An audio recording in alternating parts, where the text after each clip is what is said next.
Natala na nga pasakaan sang kaso nga murder ang construction worker nga nagbuno patay sa pulis nga katapos ang Criminal Investigation and Detection Group kon CIDG sa Barangay Pakyad Oton alas 11:30 sang gabi Disyembre 16. Ginkilala ang biktima nga si Police Staff Sergeant Erwin Digo Calubayan, 40 anyos, kasado kag residente sa Barangay Balabag, Dumangas. Samtang ang suspect amo naman si Dan Garferio, 40 anyos, construction worker, residente sa Barangay Sinabaan, Dingle, Iloilo. Sa interview sa K5 News FM Iloilo kay Police Captain Lonilyn Talamillo, Deputy Station Commander sa Oton Municipal Police Station, ginpayag sini nga hindi pa sa karon matulid kung ano ang rason sa pagbuno patay ni Garferio kay Calubayan sa dinlunsay sila nga yara sa impluwensya sa makahulubog nga ilimnon sang natabo ang krimen. Suno kay Talamillo nga nagainom si Garferio sa kilid sang tianggi ni Donita Rose upod si Gerald Gumban kag nagainom naman sa gwa sang tianggi si Calubayan. Nagbakal naman sa sigarilyo si Gerald kag ginhaga dinhi sang pulis nga mag-inom sang isa ka botilya. Matapos sini naglisensya pa si Calubayan kay Donita nga magapauli na apang hinali ilang inigin palapitan ni Garferio kag ginbuno sa natuo nga tiyan. Mga ka-K5 na hibaluan nga separado nga area ang ginaimnan sang suspect kag sang biktima kung sa diin ang suspect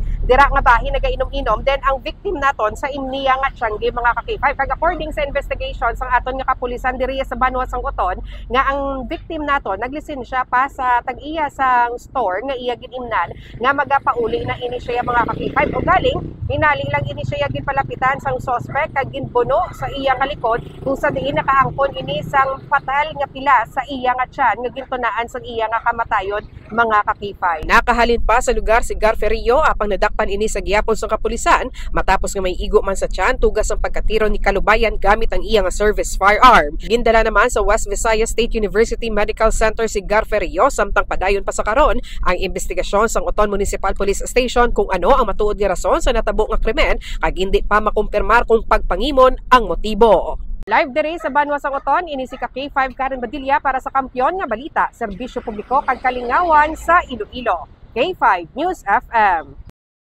This news is brought to you by, do you feel tired all the time? Do you have frequent infections? Do you have always cold? It's a sign of low immune system. Boost your immune system with Clinica D3 Bio. Antibacterial, natural antioxidant, immune system booster. Clinica D3 Bio has vitamin D3, lauric acid, and monolurine to fight against all viruses. Try Clinica Vitamin D3 with Coccus nocifera.